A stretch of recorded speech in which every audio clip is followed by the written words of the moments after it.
I was the one who, at the debate, asked the agriculture question. And so I'd like to give you a chance to kind of go back into this. The original question was that federal policy is what has driven us to where we are now. We have subsidized large farms, we have subsidized CAFOs, and we've given money to all of these things that we know are bad.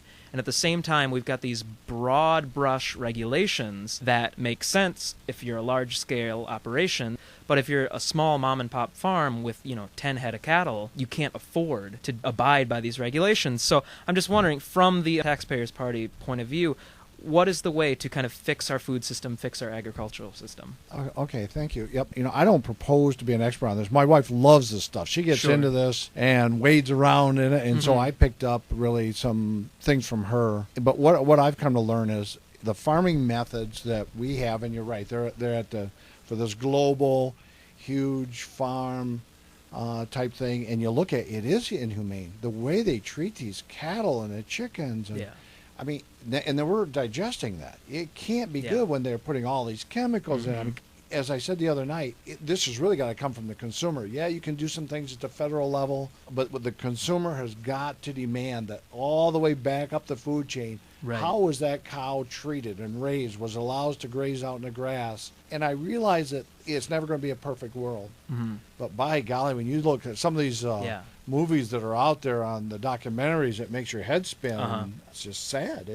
We can do a lot better than that. Definitely. Yeah, I completely agree. I do think that it is the responsibility of the consumer. And all of you, look into where your food comes from. It is our responsibility. You can't just legislate it away. I guess what I'm most concerned with is, like I said, consumer choice only takes you so far if your choice is essentially being taken away. If you can't choose to go to a local farm and buy locally because it's illegal.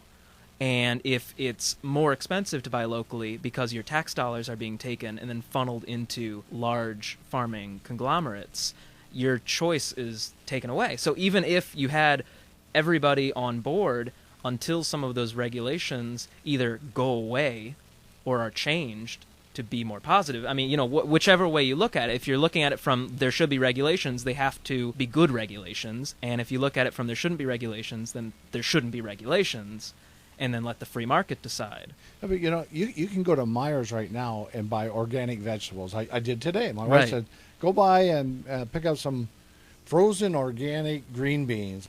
There's one little 2-foot by 3-foot, shelf space, and the rest is not. Well, again, if consumers demanded that and start buying those, but you're going to pay more. Right. If you want quality, if you want the organic freshness and all that kind of stuff, you're going to have to pay more for it. My wife and I have just committed we're going to pay more for it. Sure. But the price differences between organic and inorganic are not solely the result of just plain old, it costs more to raise them. Prices on certain things are kept artificially low. Take beef, for instance. We subsidize the oil industry, which enables us to transport it from Brazil very cheaply. We subsidize the grain industry, which enables us to feed it. So I guess just very simply, are you in favor of subsidies for industry, or are you in favor of leveling the playing field? Yeah, I really am in favor of reducing these subsidies. Yeah. Because we're not letting the free market work. Right. As a country, we boast about it. In fact, what I saw, one documentary, they talked about how our subsidized grains put Mexican farmers out of business. Exactly. So the Mexican farmers had no employment, so they had to come north. So they crossed our borders. And it's like, are you kidding me? Really? Yeah. This is just bizarre. Yeah. So, no, why should we do that? Sure. And does there have to be good regulations? Oh, absolutely has to be good regulation. Okay, our transportation system. Right now we put a lot of money into roads and highways, hardly anything into, comparatively, our roads and highways are crumbling, but we put even less into rail. And we've bailed out the auto industries at this point. We've bailed out the airlines. Where do you see this going? I mean, my opinion on this is we need to put more focus on rail and then more focus on kind of getting back to close-knit communities, dense urban areas, so it's not as auto-focused, and it's more, you're closer to your neighbors, you're closer to your community, and if you need to travel, you get on a rail, whether it's privately owned or publicly owned, whatever. So where do you stand on issues of like mass transit, of highway funding? I mean, I know you talked about excise taxes for roads and highways, which I think is very interesting. But in terms of rail, how do you see that kind of getting back to world-class status? That's a tough one. It's so expensive. I'm in favor of it. First of all, I think we got to do something with that. as I said in the debate the other day, the question was, am I in favor of President Obama's plan to inject $50 billion into modernizing the rail and air? That all sounds nice, but what did he do with the $787 billion that was supposed to be out there? In fact, it went for stupid stuff. So now we need money to do stuff, and we don't have it because we spend it on stupid stuff. Right. Again, the federal level is no different than your home budget.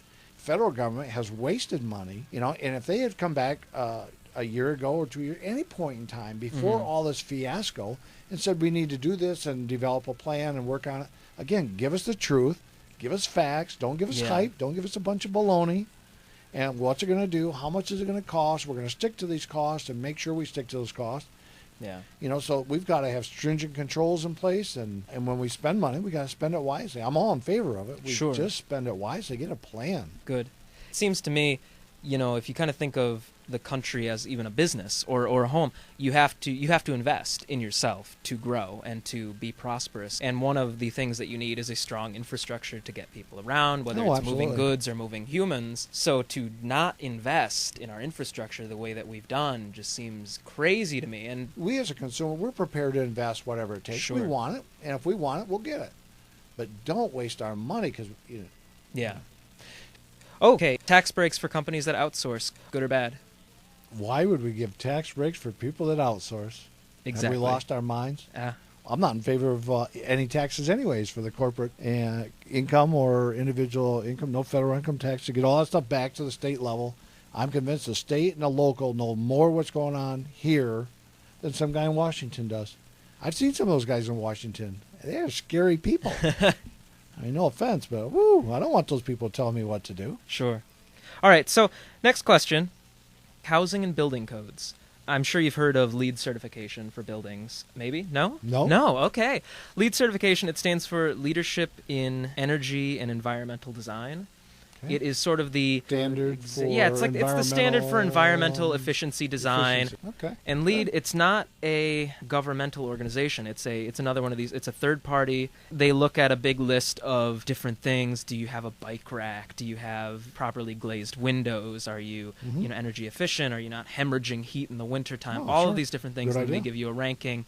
From my point of view, it's common sense to do this stuff because you're saving money, you're saving the environment. Of course you do it. Is there anything that the government should be doing to encourage this, whether it's through some sort of funding or tax cuts or a PR program? Does the government have any role in kind of promoting energy efficiency in building design? The short answer is no. Now I just see where in some big city, they've now taken some of the stimulus money because they're going to make these weatherization programs. Sure. And so they're going through and helping poor. They're doing it. Poor, they're helping. They're not helping the poor. They've done a poor job helping the poor. The stories now, it's like 80% of the work done is wrong. It's incorrect. Let's say that now you're putting insulation, and that's your job to go in this poor neighborhood, and you're putting in insulation.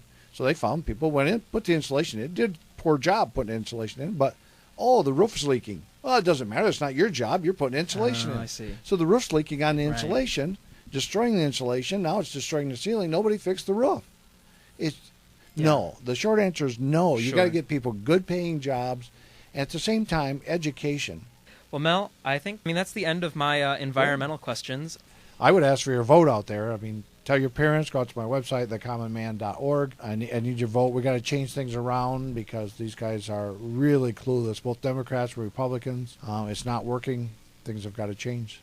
I appreciate your time. It's been very enjoyable. No, this has been awesome. I've loved having you in. We'll have you back that'd be and awesome. talk about what's going on in Washington. That'd be fantastic. Wouldn't that be great? Report back. Yeah, from the front line. Yeah. This is what's really going on.